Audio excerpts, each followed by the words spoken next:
Our very first client was Walmart, and which is an odd client to have to start, especially when you think about, oftentimes people, when they think of Walmart, they think about them in a way that's extractive. But my very first project with them, actually led to them changing minimum wage for the entire company, which results in millions of dollars in the hands of pockets across the country. And like, that was just my very first project. That's just one example. And so as we kind of add up the types of things we've been able to achieve, I just get really excited about it because I can point to the outcomes and the impact that we're having. Welcome to Career Cheat Code. In this podcast, you'll hear how everyday people impact the world through their careers. Learn about their journey, career hacks, and obstacles along the way. Whether you're already having the impact you want or are searching for it, this is the podcast for you. All right. Ty, welcome to the show. Thanks for having me. So let's dive right in there. Let's tell the world what it is you do for a living. Well, I am an impact consultant is the shorthand for what I do. So basically work with businesses and investors to help them embed equitable impact into their practice. And then when they run into barriers, I partner with foundations and associations to build tools and resources to remove those barriers. But the shorthand for it is I'm a consultant that drives social change. That's great. What is the name of your organization where you do this at? I am the CEO of CapEQ, and I founded the organization about 13 years ago now. So I've been doing it for a while. That's great. So tell me more what that means. So as a founder of this organization, what does your day-to-day week look like? Well, one of the great things about running your own thing is that if your day-to-day isn't working for you, that's your fault. So my day-to-day is pretty flexible, honestly. So I have 2 kids, and most days I am either dropping off or picking up in the morning.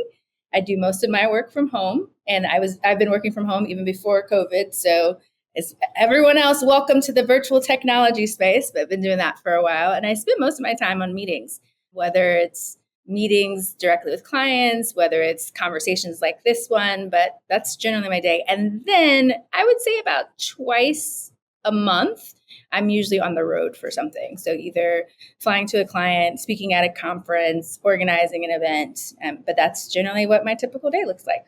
All while folding laundry. Oh, that's great. What are your type of clients, and what are the type of events that you're going to? Like, are these conferences all regional in the same area or just spread out throughout the country?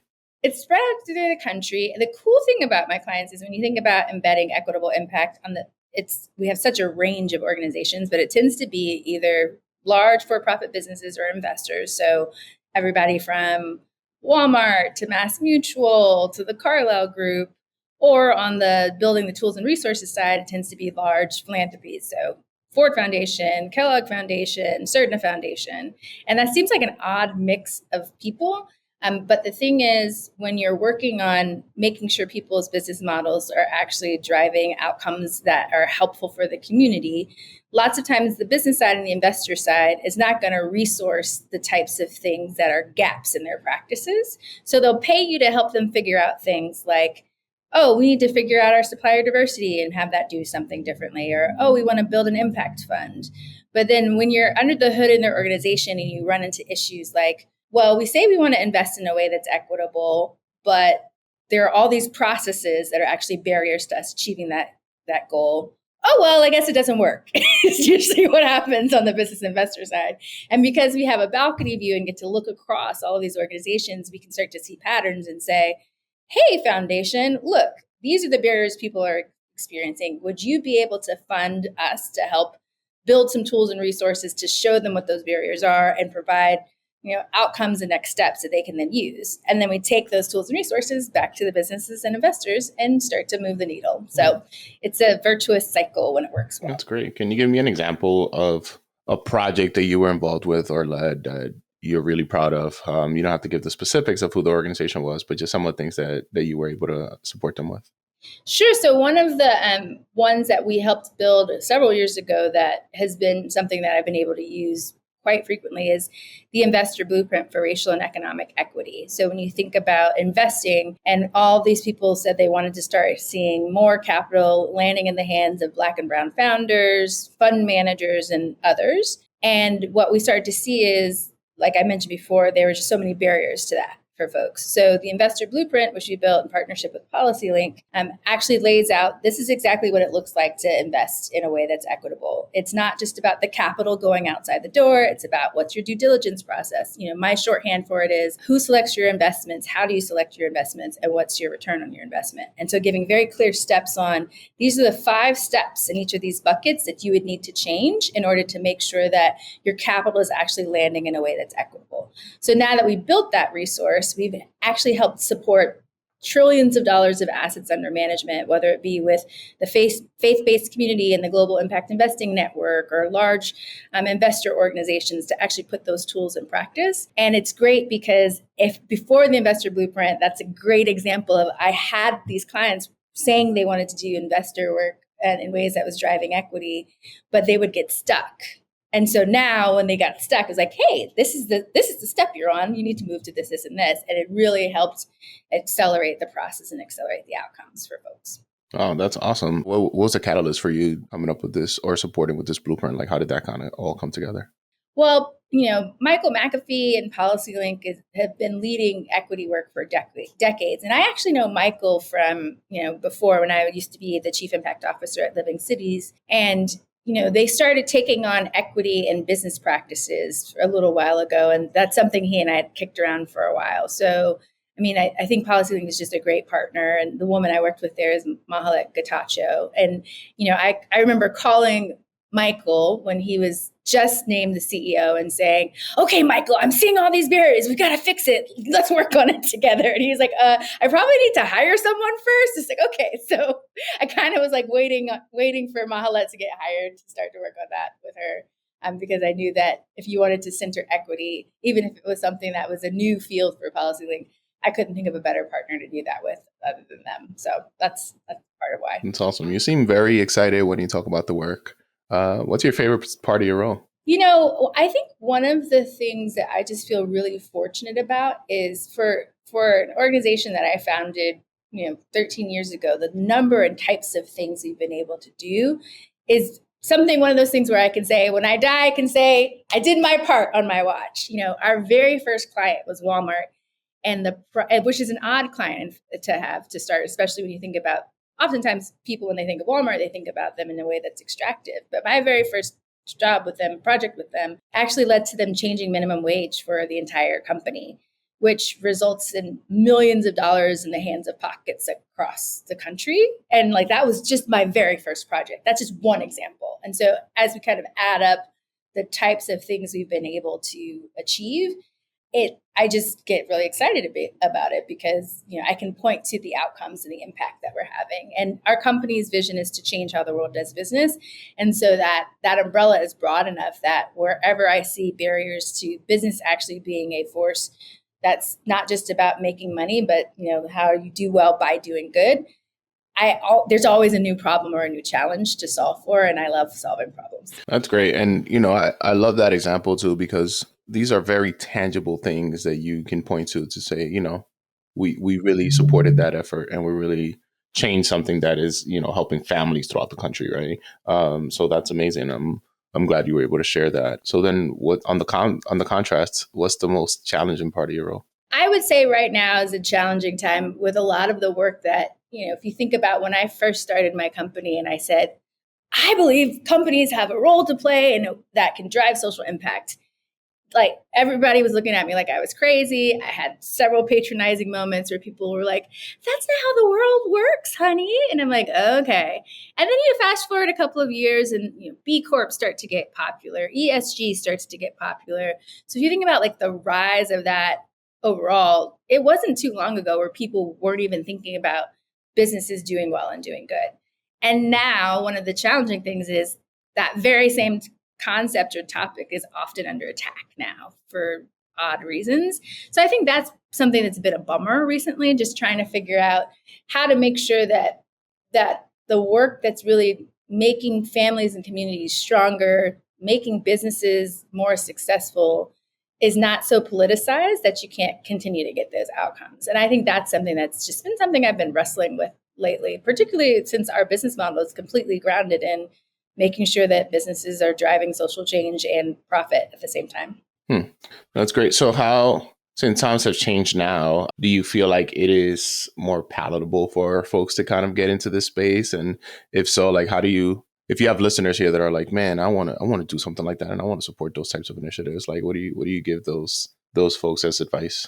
Well, one of the things that we've noticed, even though there's a lot of politics now around anything related to diversity, equity, inclusion, and environmental, social, and governance, which are usually the pillars that people think of when they're talking about impact with businesses and investors. Most large companies now have some department or arm that's really about impact. You can really be an entrepreneur now in large organizations in ways that those roles did not exist before. I'm seeing things like head of impact, head of community impact, head of ESG. There's just a whole bunch of different roles now that even if you didn't start your company from scratch like I did, there are all these opportunities within companies. And the reason why that's exciting is because since the field is new in many ways, that means that you have a lot of latitude to drive change, to try new things, but you have it within the safety net of having a large company behind you. That makes a lot of sense.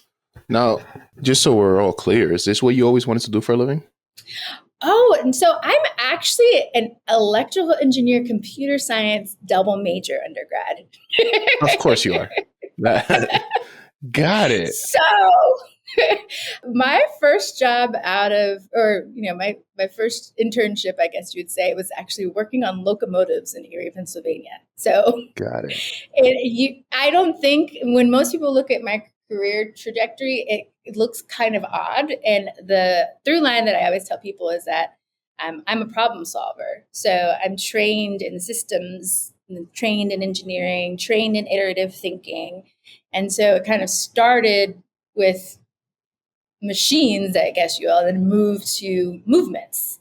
So that's the through line. But no, I don't think I definitely was not planning on doing social impact. But that said, my family has always really been committed to the community. I've always kind of been part of affinity groups or church groups or other things like that believed in doing that. But I didn't think you could have a job about that. I thought that was just something that you did on the side. Got it. Tell me more about that. Where were you born, raised? What was your upbringing like? So I was born in California, and I grew up in Florida. My dad was in the Air Force. I'm the first person from my immediate family to go to college. And my parents had me really young, and we lived on Air Force bases. So, I'm a military brat, but we didn't really move that often. So once I moved the most until I turned 8. And then from 8 until I graduated from high school, we lived in Florida. So my dad often used to go to Turkey or Korea or other places, but that's my background. So, yeah. Okay. So at that point, you graduate high school,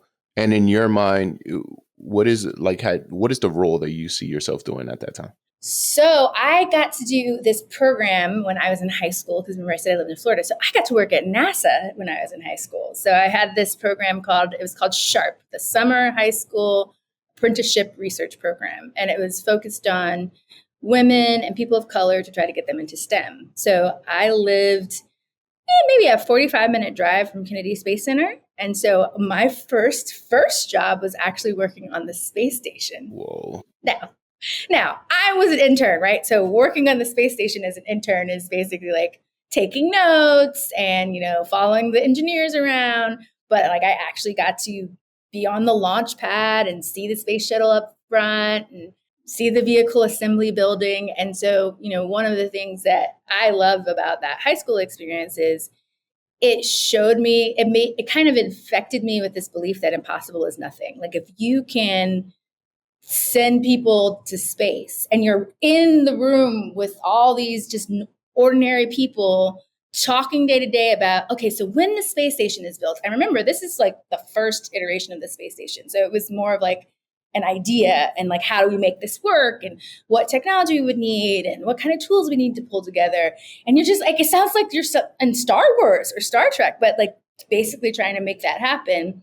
That infected me across my career. So it's basically, if we can send people to space, we can solve the world's hardest problems on our planet. And that's what kind of drives me and why I'm not just excited about it, as you said, but optimistic about it, because that's kind of how I started my work. That's awesome. And that's the beauty of those type of programs, right? Like it's not necessarily just about getting folks into STEM, which, by some metrics of that program, you're not in STEM, right? So it's not necessarily a through line of, well, we did this program and now we have people necessarily directly in this field, but it does have a ripple effect on your mentality and on how you approach the world and the problems, right? So, I really appreciate when those programs are in place because they do much more than they're intended to. Absolutely. Well, and if you think about earlier in my career, I was in STEM for a while. I mentioned working on locomotives, and then I was in IT. So I was working in IT right when the interwebs became big. So we used to call it e-business, which is hilarious now because no one puts the E in front of business. But back then it was like, we're going to do business online and we're going to call it e-business. That makes me sound very old, but that's awesome. That's another example of me being part of like the frenetic energy of creating something new and like what it looks like to change an industry and change a company internally. And I think it's moments like that where I've just had these really exciting intersections with whether it's technology and change early enough in my career that I can apply that to different problems. So yeah, I did a lot of technology to start and then shifted, even if you think about after being in technology myself, when I got out of business school, my first job out of business school was actually running a program called Year Up, which trains young people in technology and places them in jobs. So that was my transition to the social sector. And I was training young people who were aged 18 to 24 to take my first job when I came out of college, doing IT. It wasn't in e-business, it was more in help desk, but just that was the first time I could see, it was like, oh, not only am I being able to leverage the technology I have, but I'm also able to support young people who, but for this program, would not have an opportunity to take care of themselves and their families economically. And in the short period of 6 months, being trained and 6 months being on an internship, they were making $40,000 a year. And these were folks who, were working at McDonald's beforehand. So that was the transition for me. And that's why I started my company, because I started to see real time, not only were these young people effective in their role, but they were having an outsized impact in their communities. And they were also increasing morale internally, having lower turnover, having higher diversity within the organization. So I could see real time, oh, there's an outsized role that business can play and have impact in a way that's still good for the bottom line. So that was the transition point. So that makes a lot of sense to me. But tell me more about, well, one, where did you go to grad school? And two, at the time when you were applying to grad school, like, why did you go there? Like, what was your moment to say, all right, what do I want to do with that? Yes. So I went to Duke undergrad and I went to Harvard Business School. And my application at the time, I wanted to be the general manager of international finance. That was my goal. That was what I wrote. Why? It does. Yeah, it does sound fancy, right? At that time, I was in the mortgage finance business. So right before going to business school, I was in mortgage finance. And, you're like, wait, weren't you just doing locomotives? Yes, got to keep up. But I was helping them on the technology side. So I was working in the international finance division of a mortgage insurance company. And I was helping them put all their processes online and support that work. And as part of that work, then I also ended up doing mergers and acquisitions and supporting them acquiring mortgage banks. So I loved that. It was so much fun. I got to, visit all these different countries. I went to Sydney, Australia. I went to Mexico. I was in London, and all just for work. I was like, oh, this is cool. Like, I want to run this. I want to run something like this. So when I went to business school, that's what I said I wanted to do, because that was what I was steeped in at the time. And it's funny, my husband teases that I'm one of the few people he knows who went to business school to become a hippie. But because I knew what I wanted to do, I spent my summer doing something social impact related. It's like, oh, well, I've always done this on the side. I know I'm going to go do mortgage finance. Let me try something new over the summer, because I have a very clear goal. I know exactly where I'm going. And that's where I found Year Up. I did my internship at Year Up. And before I graduated, they asked me to launch their first expansion site in Washington, D.C. So that's what turned my path. That's awesome. I know. But that is not what I said I was going to do. I know Europe well too. They do some good work, but no, it's fascinating because a lot of times we use grad school either as a shifting point where you're like, I need it to be able to transition and it'll to help me tell that story and help me like fine tune what it is I want to do, or you're in a position where like I know exactly what benefit this grad school program is going to get me, and therefore I want to do it. So it's just great to see that you went in with the first intention, and then it kind of shifted your entire trajectory from there and led you to then Europe, and as you mentioned, a great place like Living Cities and other organizations that are just doing remarkable work throughout the country and supporting different communities. Thank you. Yeah. Yep. Talk to me about at what point do you realize, you know what, instead of working at some of these organizations, I just need to do my own thing? If you kind of think about my career overall, I've had kind of an entrepreneurial spirit in a lot of the things that I've been exposed to or a part of. So I would say once I launched Year Up, because launching your first expansion site at this time, if you think about where Year Up was in its history, it only had the Boston location. So it was founded in Boston. And then they had a satellite location in Rhode Island. So that's like if you're in the Boston area, that's like a 40-minute train ride from Boston. So same network of people, same resources, you're kind of still within the sphere of influence. My site, DC, was the first one that was outside anybody's network. So I basically launched that from scratch.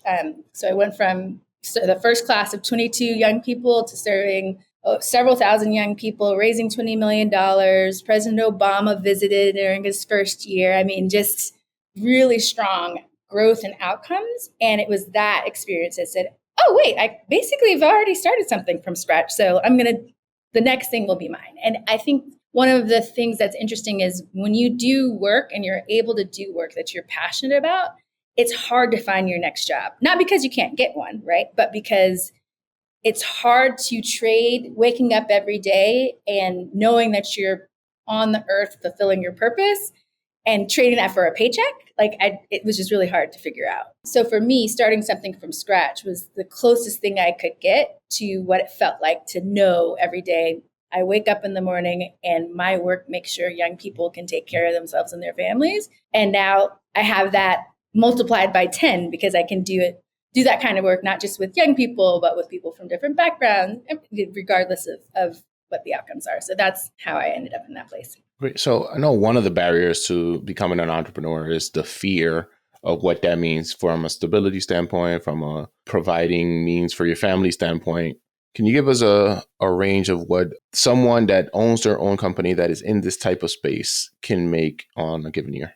The individual. So I think one of the things as an entrepreneur is you have to be really clear. Are you a solopreneur? So, people used to say when I was first starting, are you running a lifestyle business where it's basically, can I take care of myself and my family? But it's really about you and your organization, or you, right? Think about that more like independent consultant, or are you building a business? And they're slightly different. If you're doing the solopreneur route with work like this, my first year, and I will say I may be the exception, but my first year, I want to say I brought in like $300,000. So, if you think about what salaries are, you're like, I can do that. Now, what I will say, and this is something that people who know of others who go to business school think it's kind of built in the curriculum. They don't tell you how to start a business. They tell you about the strategy, but there's a whole bunch of just tactical minutia. Oh, you got to register with this. And oh, the taxes look like this. And oh, did you get the articles of incorporation? Or did you get insurance? I mean, there's just like a lot of these like tiny tactical things with starting a company that not just the fear of when my next paycheck is going to come, but also the fear of like all of the administrivia that's connected with running your own thing, that you're going to do something wrong and get in trouble and like get audited for taxes and stuff. So like there's a hump there. There's definitely a learning curve there, regardless of if you have a business background or not. I think the other hump is, especially if you have a partner, working really closely and being transparent about what is the firewall. So we would say, what's the firewall between my company and the family's finances, and what makes the risk feel comfortable for both of us. So my husband and I decided that I would save 6 months of expenses and have them in the family account, because the money can come in in ups and downs. You have to start to learn how to figure out things like managing your cash flow, making sure accounts payable is happening. That, 1 month you can be bringing in 13,000 and the next month you can be bringing in 50,000. Well, you know what? You got to pay for the mortgage every month. So there are little things like that you have to work through. But once you figure that out and you kind of get a sense for how your cash flow works and what kind of roles you have, I think if your risk tolerance is there, I tell people, once you start working for yourself, it's really hard to work for anybody else. Got it. That's awesome. And I love that because I think you just demystify a lot, right? And just make it so that folks feel like it is all obtainable. So I appreciate you sharing that. So now you have your like 6 months of like, I'm prepared for like anything that comes together. One of the things that we didn't really touch on for the audience is, where did you land on, do you want to continue to be a solopreneur versus growing it and have other folks on your team? Like, where are you now? What does that look like? So I knew from the beginning that I wanted to create a company. I wasn't about being a solopreneur. If you think about the vision of changing how the world does business, everything I do, you work backwards from what's the outcome you're trying to achieve. So if I want to change how the world does business, I can't do that by myself. I can have like little moments where I can say, wow, that was awesome that I just did that. But you want to be able to scale your impact. And so I knew, one, I needed to do that through a team. So I could basically touch more people. And so, we built consistent processes. Also, when you think about what we wanted to do is democratize what we're learning with others, which is why I've written 2 books. So, if you want to change how the world does business, we can only do it as fast as you are a client unless I find other ways to share what's working, what's not working, and why. It's why I write articles monthly. It's why I work really hard to translate what often sounds like very esoteric into things that people can understand and apply, because that way, even if you don't work with CapEQ day to day, there's some nugget that we're sharing that you can start to try internally. And, I believe equipping the entrepreneurs of their businesses and investing companies with the tools they need to be successful is just as important as the direct client work we have.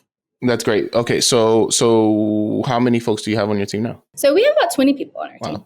That's huge to grow something from your brain somewhere to say, right now we have 20 people that are dedicated to this vision and doing the things. What was your first hire and like why?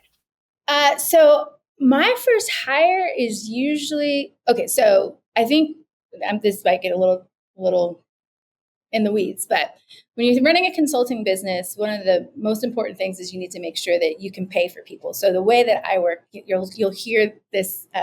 You'll hear this. I won't hire anybody full time unless I have 6 months of their salary in the bank. So for me, it's really important that I can look somebody in the eye and say, I can't control the future, but at a minimum, if we run into hard times, I can look you in the eye and say, I got you for the next 6 months, right? And I think that's really important. That's something that, when you are hiring somebody, you are not just hiring them, you are basically hiring their family, if you will, is the way that I look at it. So I take that really seriously with my employees.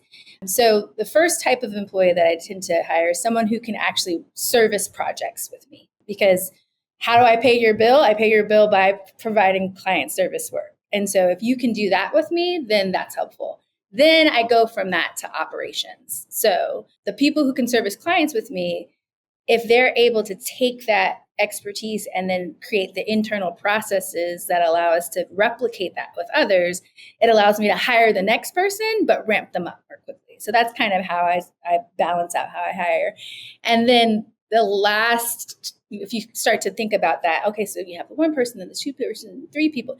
Over time, then you start to need to build the back office work, right? So the finance people and the operations folks, that's when you kind of start to get there, but you grow into it. And, I think one of the lessons I learned initially, especially, I have that entrepreneurial spirit, but it's different running your own thing. It's different when it's cash coming out of your bank and you're managing that. So I started to realize I hired too quickly and too many people when I first started my company. in ways that I realized, oh, that's creating too much of a cash flow strain on the company. So I learned about how to hire in a way that is sustainable, where I can make sure I can pay people consistently. That's great. I hope this isn't too much in the weeds, Radhy, but you're asking me these No, questions, so I'm going to answer.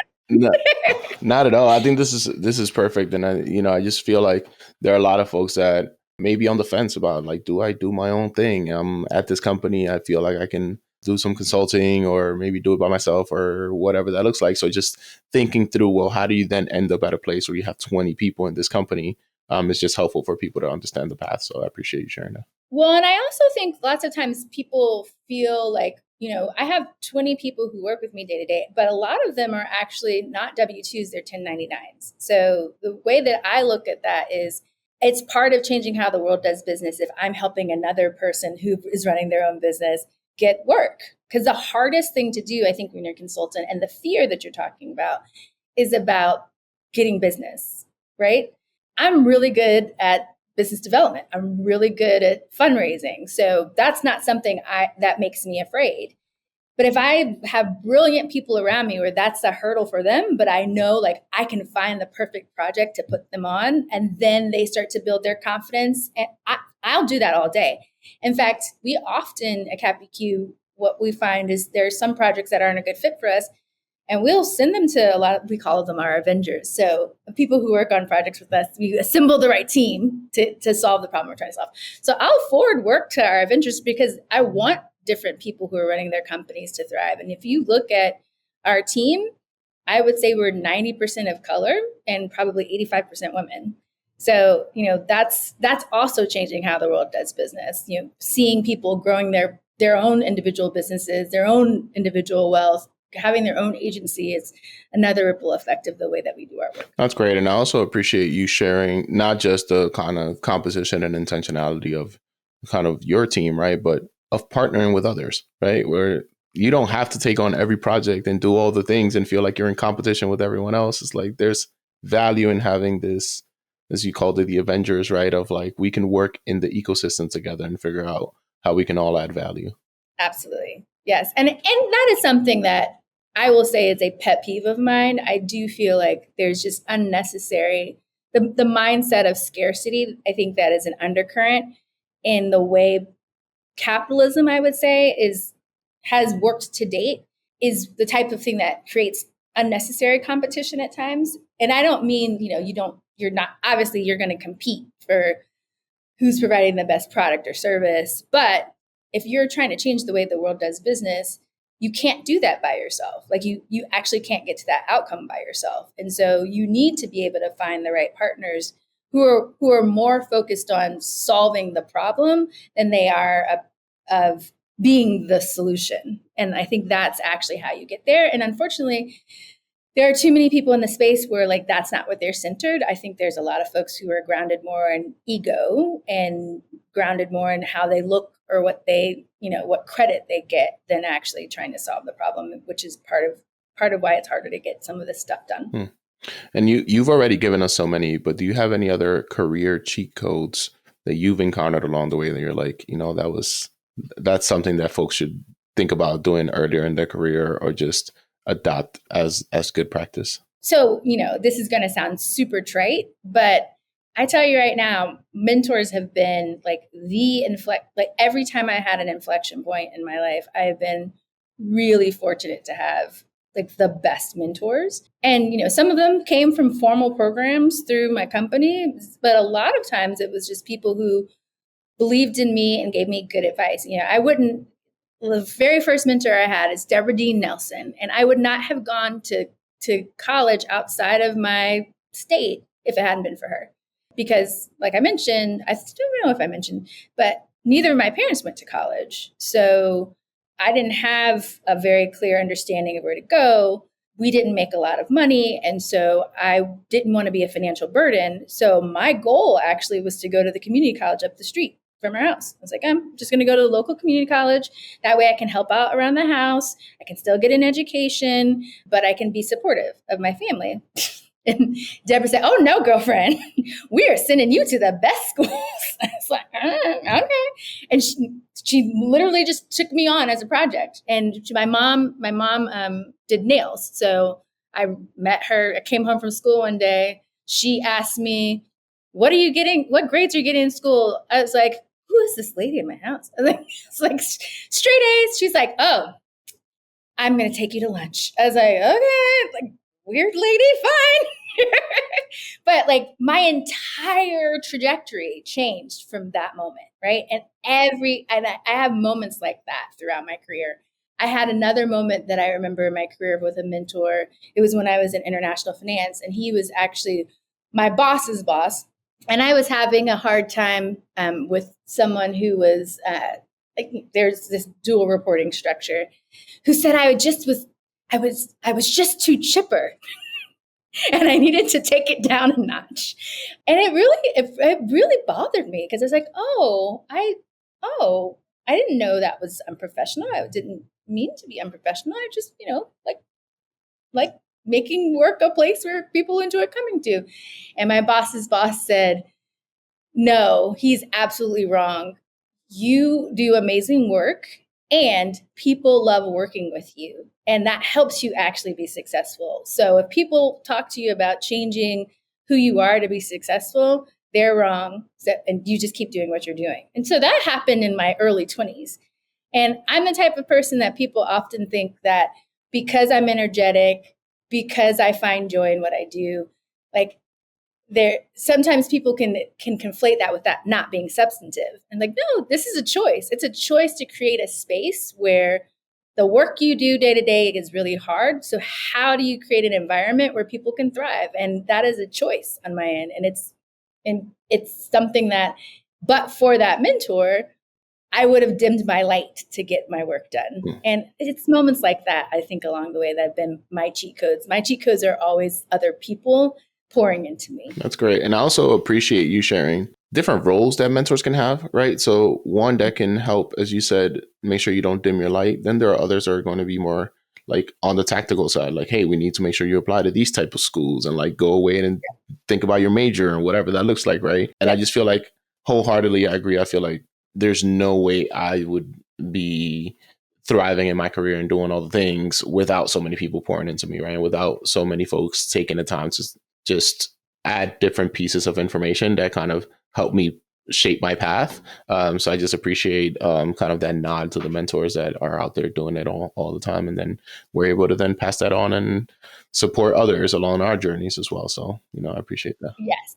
And then I have a couple organizational cheat codes. I feel like since it's the Career Cheat Code podcast, I should come with a couple of different versions. So some institutional cheat codes, particularly if you run your own company. I found just about every region has like leadership XYZ, right? So I did leadership Greater Washington when I lived in DC, and I did leadership Dallas when we moved to Dallas. And I think those are really good cheat codes for two reasons. One, it gets you a quick network of people that you have a shared experience with across your city or your community, which helps as you're doing work, regardless of what your work is. Oh, I know an attorney here. I know someone who works at this bank, or, it's just a quick relationship cheat code. But two, it helps you learn your region really quickly. It helps you understand, oh, this is how education and transportation play out, or these are the leaders who are making different choices and what the factors are they're weighing. I think the third thing, particularly as a leader, if you are someone I used to have a really hard time distinguishing between productivity and activity. And these leadership programs tend to be like really time intensive. And it's like, I'm just too important. There's no way I can spend the whole day away from my job. And you realize like, yeah, you can. And it showed me the importance of space for, thinking differently about things, being exposed to different things. It actually helps you be a better leader if you're not constantly in the day-to-day of what you do, but you have moments to pull back. So like leadership programs, huge cheat code. And then and those are just like, leadership Dallas, leadership insert city here. And then the other cheat code that I had, another leadership program, but just completely amazing, was the Presidential Leadership Scholars Program that I was part of. And so that is a partnership with President H.W. Bush, President W. Bush, President Clinton, and the Lyndon B. Johnson Center. And it's another leadership kind of program, very time intensive, but it's for people across partisan lines who care about impact. So it was just an amazing program to be able to meet presidents and their administrations and learn how they solve crises. Like you're sitting there talking to the person who was working on the TARP program, right? Like you're just getting like completely inside knowledge on what it was like to really have to solve huge crises or challenges across the country. And you start to see that even presidents are just ordinary people doing extraordinary things. And you also have the opportunity to talk to, I've been really fortunate that, particularly if you think about elections and politics and how polarizing things have been in so many ways, that's challenging. It's been really helpful for me to have a group of folks who have different ideologies that I can talk to as humans and just say, I don't understand why this is showing up this way. Tell me why. And I think that has also been something that's just been a joy to have that network to really be able to talk to. And it helps keep me from dehumanizing people just because they have a different perspective. So those are my institutional cheat codes. Mentors are the people, and here are the leadership programs for the institutionals. I've done my homework assignment, Radhy. You are crushing this cheat code thing. I appreciate that. That's great. Are there other forms of media that could be books, podcasts, newsletters that you have consumed that have helped you personally or professionally? Yes. I mean, there's so many podcasts that I adore. So first of all, I will say my husband is the one who listens to podcasts more than I do. I like to listen to fun ones because my brain needs a break. But one podcast that I love, and I'm sure a lot of people love, is Adam Grant's Work Life. I just think he does an amazing job of taking really complex. I like when people take complex issues and make them really accessible. So I love Work Life with Adam Grant. I love Freakonomics, so similar reason. And I actually got to be on a Freakonomics episode recently about the NFL and diversity. So I've been like a Stephen Dubner Freakonomics fan for like decades. So the fangirling with both Freakonomics and the NFL, like, can you get any better than that? So I love Freakonomics as well. I like there's this one podcast that, what is it called? Planet Money. I love Planet Money as well. Mm. So I like things that help demystify the world around you. So those are just several of the podcasts that I like. I read a lot of books. One of the books that I've read recently that has been instructive to me in my company has been How to 10X Your Life. So the frame is basically, as you're growing something, people tend to grow things in an incremental way. But if you have to 10X what you're doing, it helps you lift your head up and think about new ways to attack a problem. So I like books like that. When I'm reading books, it's usually around, if it's not fiction, because frankly, most of the books I read are fiction and something sci-fi related or fantasy related. We've got vampires, we've got fairies. Like this is what I do with my fiction. But if I'm reading nonfiction, it's usually around business related issues like that. That makes sense. I mean, you grew up near NASA, so your mind is in space somewhere. So that tracks. Love that. That is fair. That's awesome. Is there anything that we have not discussed that the world should know about you today? I think that it's really important that we own the future that we're trying to build. And I think that's something that I take an ownership and accountability for the kind of world we're creating around us. And I feel like when people feel like they're disconnected, there's a hopelessness there. And so I think one thing that I would just encourage people, if there's anything about my journey that I would encourage people, is that you can create the life and you can create the world that you see in your head, but you just have to be willing to take that step. There's this beautiful poem that I really clung to when I started my business. It was called On Boldness. And it basically says that when man takes the first step, Providence meets you with beauty that you could never imagine. And that's that on boldness, that spirit of taking the step and feeling like there's a spiritual response in a way to help meet you where you are is something that I hope, if for nothing else, that my journey inspires others to take their own first bold step. That is a beautiful note to end on. Really appreciate you coming on the podcast today. Thank you for everything. Thanks for all the cheat codes. Thanks, Radhy. It's been fun. Awesome. Same. I hope you enjoyed this episode. If you did and believe on the mission we're on, please like, rate, and subscribe to this podcast on whatever platform you're using, and share this podcast with your friends in your networks. Make sure you follow us on Instagram and LinkedIn at Career Cheat Code, and tell us people or careers you would like to see highlighted. See you next week with some more cheat codes. Peace.